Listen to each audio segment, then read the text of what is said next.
누구나 쉽게 따라할 수 있는 연결식 성경 연구 15번째 시간입니다. 오늘 함께 나눌 말씀의 제목은 하나님의 인, 짐승의 표입니다. 여러분 성경책을 직접 가지고 오시고 적으시면서 공부하시면 큰 도움이 될 거라 생각합니다. 성경은 선과 악 사이의 큰 싸움에 대하여 깊이 가르쳐 주고 있는 책입니다. 천지와 만물을 창조하신 하나님은 선하신 분이십니다. 그리고 사탄이라고 불리는 그 존재가 있죠. 마귀는 하나님의 피조물인데 스스로 하나님과 같이 되려고 하다가 하나님께 도전하여 결국 패배하여 이 땅에 쫓겨난 자입니다. 그래서 사단이라는 말은요, 대적하는 자라는 말과 같은 말이에요. 이 사단은 하나님을 대적하기 위해서 온갖 수단을 다 동원하는 여러 가지 방법 중에 하나가 바로 자신의 표를 가지고 있다는 것입니다. 이 세상은 하나님의 편만 있는 것이 아니죠. 그래서 하나님도 자신의 표를 가지고 있습니다. 그래서 세상의 모든 사람들은 하나님의 표를 갖든지 사단의 표를 갖든지 둘 중에 하나예요. 하나님은 모든 사람들이 하나님의 인 또는 하나님의 표를 받기를 원하십니다. 물론 사단도 자신의 표를 강제로라도 받게 하기 위해서 온갖 노력을 다합니다. 이 표는 사람들이 누구에게 소속되어 있는지를 드러내주고 있습니다. 정체성이라고 하죠. 이제 그것이 무엇인지 잘 알아서 하나님의 표를 받고 하나님께 속한 사람이 되어서 그분의 뜻대로 사는 우리 모두가 되었으면 좋겠습니다. 그것이 무엇인지 오늘 공부해 보도록 하겠습니다. 첫 번째 성경절입니다. 디모데후서 2장 19절이네요. 그러나 하나님의 견고한 터는 섰으니 인침이 있어 일렀으되 주께서 자기 백성을 아신다 하며 또 주의 이름을 부르는 자마다 불의에서 떠날지어다 하였느니라. 여기 말씀해 보시면 하나님께서 자기 백성에게 인, 곧 도장을 치시고 자기 백성을 아신다고 선언합니다. 그런 말씀이 기록되어 있죠. 그 사람들은 하나님의 이름을 부르는 사람들이고요. 또한 모든 불의에서 떠나는 자들이라고 기록합니다. 자, 다음 말씀 이어서 볼게요. 계시록 7장 1절에서 4절인데요. 이 일 후에 내가 내 천사가 땅 내 모퉁이에 선 것을 보니 땅의 사방에 바람을 붙잡아 바람으로 하여금 땅에나 바다에나 각종 나무에 불지 못하게 하더라. 또 봄에 다른 천사가 살아계신 하나님의 인을 가지고 해 돋는 데부터 올라와서 땅과 바다를 해롭게 할 권세를 얻은 내 천사를 향하여 큰 소리로 외쳐 가로되 우리가 우리 하나님의 종들의 이마에 인치기까지 땅이나 바다나 나무나 해하지 말라 하더라.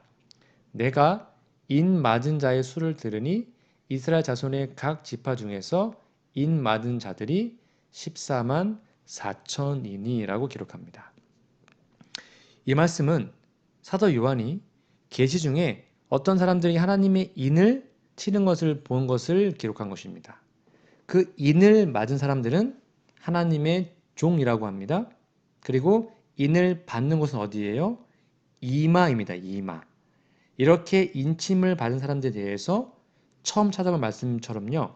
하나님이 그들을 안다라고 선언합니다. 그러므로 우리가 하나님께서 아시는 사람이 되려면 반드시 인을 받아야 합니다. 그 인을 받으면 하나님이 아시는 사람이고 즉 하나님께 되는 겁니다. 그래서 하나님의 인이 무엇인지 아는 것 정말 중요하겠죠? 다음 말씀을 이어서 보겠습니다. 계시록 14장 1절입니다. 또 내가 보니 보라 어린 양이 시온 산에 섰고 그와 함께 14만 4천이 섰는데 그 이마에 어린 양의 이름과 그 아버지의 이름을 쓴 것이 있도다. 이 말씀은 사도 요한이 계시 중에 하늘 시온산에 예수님과 함께 구원받아 있는 14만 4천인의 무리들을 보았습니다. 그들의 이마에 하나님의 이름과 예수의 이름이 적혀 있는 것을 보았습니다. 곧 도장에는 주로 그 도장의 주인의 이름을 새기지 않습니까? 그래서 도장을 찍는 것은 그 이름을 새기는 거예요. 앞에 본 말씀에 이마에 인을 친다 그랬죠? 그 인을 맞은 사람이 14만 4천입니다. 그런데 여기 시온산에 예수님과 함께 있는 사람의 수가 14만 4천이에요. 그리고 그들의 이마에 하나님과 예수님의 이름이 있네요. 그러니까 하나님의 인은 하나님과 예수님의 이름이 새겨진 것이 확실합니다. 하나님과 예수님의 이름이 이마에 있다는 것입니다. 이게 무슨 말일까요? 뭐 불도장 찍듯이 그렇게 우리 이마에 하나님의 이름을 새기는 것은 아니겠죠. 여러분, 이마는 기억하는 자리, 즉 뇌를, 우리의 생각을 표현하는 상징적인 자리입니다. 그러므로 이마에 하나님의 인을 맞는 것은 하나님의 이름을 철저하게 기억하는 생활을 하는 것을 뜻하는 표현으로 이해하시면 돼요. 즉 하나님의 뜻대로 우리의 생각에 하나님의 뜻을 새기는 것입니다. 그러면 어떻게 하는 것이 하나님의 이름을 기억하는 것일까요? 다음 말씀을 이어서 보겠습니다. 에스겔 20장 20절입니다. 또 나의 안식일을 거룩하게 할지어다. 이것이 나와 너희 사이의 표징이 되어 너희로 내가 여호와 너희 하나님인 줄 알게 하리라 하였노라. 이 말씀은 안식일을 거룩하게 하는 것이 하나님과 하나님의 백성 사이에 어떠한 표가 된다고 얘기합니다. 하나님을 아는 표가 안식일이래요. 그러므로 하나님의 이는 여호와 하나님을 아는 거죠. 근데 그 아는 것을 어떻게 드러내야 할까요? 바로 안식일입니다. 그러니까 이 말씀에 보면 여호와 하나님을 아는 표가 안식일을 거룩하게 하는 거라고 분명히 말씀하고 있습니다. 그래서 성경은 안식일을 여호와의 안식일이라고 말합니다. 그것이 바로 여호와 하나님이 어떤 분인지를 알 수 있도록 이 세상에 사는 사람들에게 주신 하나님의 인, 하나님의 표가 되기 때문입니다. 안식일을 하나님은 그렇게 하나님의 인으로 정하신 거예요. 왜 이 날을 인으로 정했을까요? 다음 말씀 볼까요? 출애굽기 20장 8절에서 11절 말씀입니다. 안식일을 기억하여 거룩히 지키라. 엿새 동안은 힘써 내 모든 일을 행할 것이나 제7일은 너희 하나님 여호와의 안식일인즉 너나 내 아들이나 내 딸이나 내 남종이나 내 여종이나 내 육축이나 내 문 안에 유하는 객이라도 아무 일도 하지 말라. 이는 엿새 동안에 나 여호와가 하늘과 땅과 바다와 그 가운데 모든 것을 만들고 제7일에 쉬었습니다. 그러므로 나 여호와가 안식일을 복되게 하여 그날을 거룩하게 하였느니라. 이 말씀은 바로 십계명의 제4번째 계명을 설명합니다. 안식일을 거룩하게 지켜야 할 이유가 분명히 나와 있습니다. 그 이유가 뭡니까? 여호와 하나님이 엿새 동안 천지와 만물을 창조하시고 제7일 안식일에 쉬셨기 때문입니다. 이것은 하나님의 행위와 관련하여 제정된 날이죠. 하나님께서 6일 동안 창조 일을 하시고 마치신 것을 모든 피조물들에게 알려주기 위한 하나님의 의지와 행위입니다. 그래서 사람들이 이 날에 대해서 거룩하게 지키는 것 외에는 아무것도 할 것이 없어요. 이 계명이 여호와 하나님과 그를 믿는 모든 사람들 사이에 표가 되는 이유는 바로 이것 때문입니다. 여러분, 십계명 중에요. 5번째로부터 10번째 계명은 일반 도덕법입니다. 뭐 살인하지 말라, 간음하지 말라 등등요. 그렇죠? 이거는 일반 불교도 다 있는 거예요. 일반 종교에서도요. 즉 하나님 믿지 않는 세상에서도 강조하는 도덕법이에요. 그리고 첫 번째부터 세 번째 계명은 어떤 종교든지 가질 수 있는 원리입니다. 즉 나만 믿어라. 내가 진리다라고 말하고 있잖아요.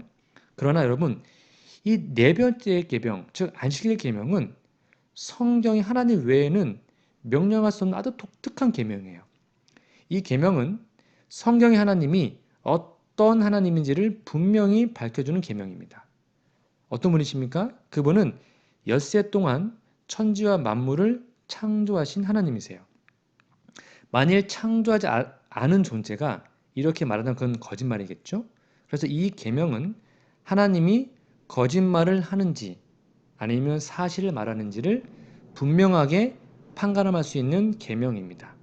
그래서 표가 되는 거예요. 그럼 짐승의 표에 대한 말씀을 좀 살펴볼까요? 그 다음 성경절입니다. 계시록 13장 16절 17절입니다. 저가 모든 자, 곧 작은 자나 큰 자나 부자나 빈궁한 자나 자유한 자나 종들로 그 오른손에나 이마에 표를 받게 하고 누구든지 이 표를 가진 자 외에는 매매를 못하게 하니 이 표는 곧 짐승의 이름이나 그 이름의 수라. 이 말씀에 보니까요. 분명히 어떤 세력이 있어요. 그리고 모든 계층의 사람들에게 강제로 짐승의 표를 받게 한다고 가르치고 있습니다. 이 세력이 어떤 세력이며 그 표는 뭘까요? 다음 말씀을 이어서 볼까요? 계시록 13장 5절에서 8절입니다. 또 짐승이 큰 말과 참남된 말하는 입을 받고 또 42달 일할 권세를 받으니라. 짐승이 입을 벌려 하나님을 향하여 회방하되 그의 이름과 그의 장막 곧 하늘에 거하는 자들을 회방하더라. 또 권세를 받아 성도들과 싸워 이기게 되고 각 족속과 방언과 백성과 방언과 나라를 다스리는 권세를 받으니 죽임을 당한 어린 양의 생명책의 창세 이후로 농명되지 못하고 이 땅에 사는 자들은 다 짐승에게 경배하리라. 여기 한 짐승이 나옵니다. 이 짐승은 하나님을 회방하고 하나님의 장막과 하늘에 거하는 자들을 회방하면서 하나님의 성도들과 싸우는 어떠한 존재입니다. 그리고 세상의 모든 족속들을 다스리는 권세가 있대요. 그리고 이런 권세를 42달 동안 행사합니다. 이러한 세력을 짐승이라고 하였습니다. 성경 예언에서 짐승이라고 표현된 것은 세상 나라를 가리키는 표상적인 단어입니다. 여러분 다니엘 7장 23절을 참조하시기 바랍니다. 그러므로 짐승의 표라는 것은요. 어떤 나라의 표가 되기도 합니다.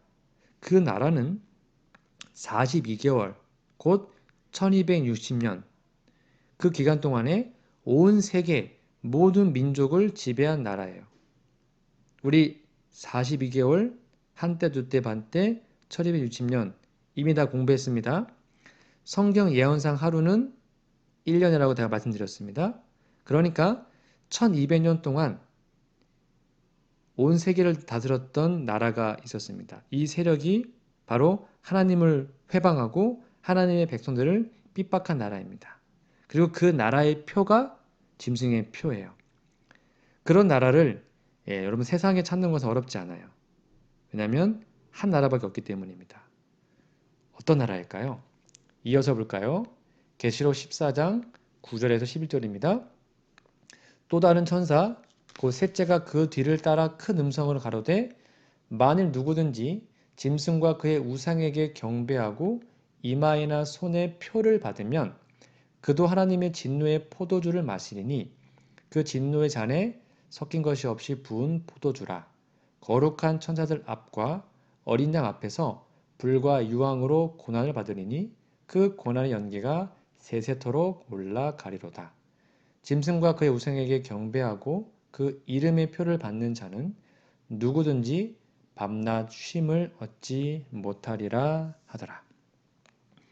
이 말씀은요. 짐승의 표를 받으면 세세토록 고난을 받게 된다고 경고합니다. 그래서 짐승의 표를 받지 말라고 권고하죠. 그러므로 우리는 짐승의 정체를 알고 짐승의 표가 무엇인지 알아야 합니다. 절대 그 표를 받으면 안 됩니다. 짐승의 경배한 일을 하지 않아야 됩니다. 그래야 구원받을 수 있으니까요. 자, 그러면 다음 말씀을 이어서 보겠습니다. 시편 74편 4절 9절입니다. 주의 대적이 주의 회중에게 헌화하며 자기 길을 세워 표적을 삼았으니 저희는 마치 도끼를 들어 살림을 베는 사람 같으니이다. 이제 저희가 도끼와 철퇴로 성소의 모든 조각품을 쳐서 부수고 주의 성소를 불사르며 주의 이름이 계신 곳을 더럽혀 땅에 엎었나이다. 저희의 마음이 이르기를 우리가 그것을 진멸하자 하고 이 땅에 있는 하나님의 모든 회당을 불살랐나이다. 우리의 표적이 보이지 아니하며 선지자도 다시 없으며 이런 일이 얼마나 오래된지 우리 중에 아는 자도 없나이다. 이 말씀은 하나님의 백성의 원수들이요 하나님의 성소를 파괴하고 그들의 길을 세워 표를 삼고 하나님의 백성의 표는 보이지 않게 해버린 사실을 말하고 있습니다. 어디서 보든지 보이는 것은 하나님의 성전을 파괴한 무리의 깃발만 표적으로 보일 뿐입니다. 이 표적이 바로 원수의 표적입니다. 그것이 주님의 회중에 들어와서 주님께 경배하는 성전은 파괴하고요. 그 성전에 그들의 표를 세워놓았기 때문에 마치 그것이 성전인 것처럼 오해하게 하는 표가 되는 것입니다. 이해 가십니까? 여러분 오늘날 예수님을 믿는 표가 나는 것이 무엇입니까? 바로 대부분의 교회에서 일요일날 주일이라고 지키는 것입니다. 여러분 그래서 성경이 진짜로 말하는 하나님의 표징인 안식일은 보이지 않습니다. 그러므로 짐승의 표는 하나님의 표징, 곧 하나님의 인을 모방하여 사람들이 하나님의 표를 보지 못하게 하는 것이기 때문에 그것도 하나님의 표처럼 날짜로 만들어진 것입니다. 이해가시죠? 그래서 하나님의 표는 안식일이잖아요. 그런데 짐승의 표는 그 표를 보이지 않게 하기 위해서 그들의 표를 날짜를 새로 만든 거예요. 이해가십니까? 자, 그러면 다음 말씀을 볼게요. 계시록 14장 12절입니다. 성도들의 인내가 여기 있나니 저희는 하나님의 계명과 예수 믿음을 지키는 자니라. 이 말씀은 성도가 어떤 사람인지를 가르쳐주고 있습니다. 성도는 하나님의 계명과 예수 믿음을 지키는 자입니다. 여러분 오늘날 하나님의 계명을 잘 지키는 종교가 있나요? 네, 그건 유대교입니다. 그들은 지금도 철저하게 하나님의 계명을 지킵니다. 유대인들 안식을 잘 지킵니다. 그러나 그들은 예수님을 믿지 않습니다. 그래서 성도가 아니에요. 여러분 예수님을 아주 잘 믿는 기독교 교단 얼마나 많습니까? 오직 예수, 일반 대부분의 개신교가 그렇게 믿고 있잖아요. 그러나 그들 대부분은요. 하나님의 계명을 온전히 지키지 않아요. 십계명 다 지키지 않습니다. 넷째 계명 무시하고 있잖아요. 어떤 교단은 어떤 일반 개신교는 십계명을 폐했다라고 가르치고 있지 않습니까? 그러니까 하나님의 계명을 지키지도 않고 지킬 필요가 없다고 얘기합니다. 그러므로 일반 개신교도 성도가 아닙니다. 자, 그러면 성도는 두 가지가 다 포함되어야 됩니다. 하나님의 계명도 지켜야 되고요. 예수님을 믿는 믿음도 다 지켜야 됩니다. 그러므로 하나님의 성도들은 하나님의 계명과 예수 믿음을 다 지키는 것으로 그 표를 가지게 되는 것이죠. 오늘날 기독교는 하나님의 계명 중에 9계명을 다 지킵니다. 그러나 넷째 계명 안식일은 지키지 않을 뿐만 아니라 지킬 필요가 없다 또는 폐했다라고 주장합니다. 그리고 일요일을 주일로 지키라고 하죠. 그것은 하나님 말씀과 아무런 상관이 없습니다. 그렇게 하도록 한 것이 바로 짐승의 표상된 그 나라입니다. 짐승의 표입니다. 그러므로 우리가 진짜 성도가 되려면 하나님의 자녀가 되려면 하나님의 계명, 넷째 계명 포함된 십계명을 온전히 지키고 그리고 예수님에 대한 믿음을 가져야 합니다. 그것이 바로 안식일을 포함한 하나님의 율법을 지키는 겁니다. 다음 말씀을 볼까요? 에베소 4장 30절입니다. 하나님의 성령을 근심하게 하지 말라. 그 안에서 너희가 구속의 날까지 인치심을 받았느니라.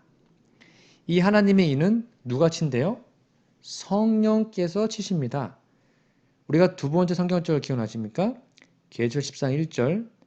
그 14만 4천에서 인을 맞는 것은 그의 생각, 이마에 친다 그랬죠. 이마는 우리의 생각이 있습니다. 마음이 있죠. 그의 생각이 하나님과 예수님의 생각으로 가득 찬 것을 뜻하고 있습니다. 그러니까 참으로 물과 성령으로 거듭난 사람들은 그 생각까지도 온전히 하나님과 예수님의 중심으로 바뀌게 됩니다. 생각까지도요. 그러면 그 사람은 하나님의 계명과 예수 믿음을 온전히 지킨 성도가 됩니다. 그러므로 우리는 성령을 거슬리지 않아야 합니다. 하나님께서 성경 말씀 중에 분명히 기록했습니다. 하나님이 친히 그것은 필요 없는 것이니 패했다고 말씀하지 않는 것을 사람이 감히 패했다고 말할 수 없잖아요. 성령께서는 이렇게 확실하게 하나님의 말씀을 온전히 지키고자 하는 그 마음과 능력을 우리에게 주시는 겁니다. 여러분, 그러므로 우리가 진정으로 거듭날 때 진리를 거스려 아무것도 하지 않는 사람이 됩니다. 오직 진리만을 믿고 순종하게 되는 것입니다. 만약 우리가 이런 분명한 말씀을 버리잖아요? 그럼 바로 성령을 근심하게 하는 사람이 될 것입니다. 여러분, 그러면 안 돼요. 마지막 성경절입니다. 고린도후서 13장 8절. 우리는 진리를 거스려 아무것도 할 수 없고 오직 진리를 위할 뿐이니. 거듭난 사람은 진리를 거스리지 않습니다. 절대로요. 거듭난 사람은 진리를 거스리는 일, 즉 죄를 짓지 않게 됩니다. 아무것도 할 수 없게 됩니다. 성령은 진리시기 때문에 그 사람을 진리 가운데로만 인도하십니다. 우리는 하나님의 인이 무엇인지 알았고요. 짐승의 표도 무엇인지 어렴풋이 알았습니다. 더 분명히 알기 위해서는 여러분 다니엘과 계시록을 좀 개인적으로 깊이 연구하셔야 됩니다. 그러나 짐승의 표가 무엇인지 또 어떻게 되는지 분명히 몰라도 한 가지 분명한 것이 있습니다. 하나님의 인입니다. 하나님의 인은 하나님의 계명과 예수 믿음을 잘 지키는 성도가 되는 것입니다. 다시요. 하나님의 인을 받는 것은 하나님의 계명, 넷째 계명을 포함한 십계명을 잘 지키고 예수 믿음을 잘 지키는 성도가 되는 것입니다. 아무쪼록 하나님의 계명 중에 단 하나라도 소홀히 여기는 사람이 아니라 정말 충실하게 잘 지키시고 예수님을 잘 믿는 사람이 되어서 하나님 앞에 기쁨으로 서는 저와 우리 모두가 되기를 간절히 바라며 오늘 공부를 마치도록 하겠습니다. 여러분, 다음 시간에는 이제 4부로 넘어갑니다. 그리스도의 재림이라는 제목으로 함께 말씀을 공부하겠습니다. 다음 시간까지 영육간에 강건하시기를 기도드립니다. 감사합니다.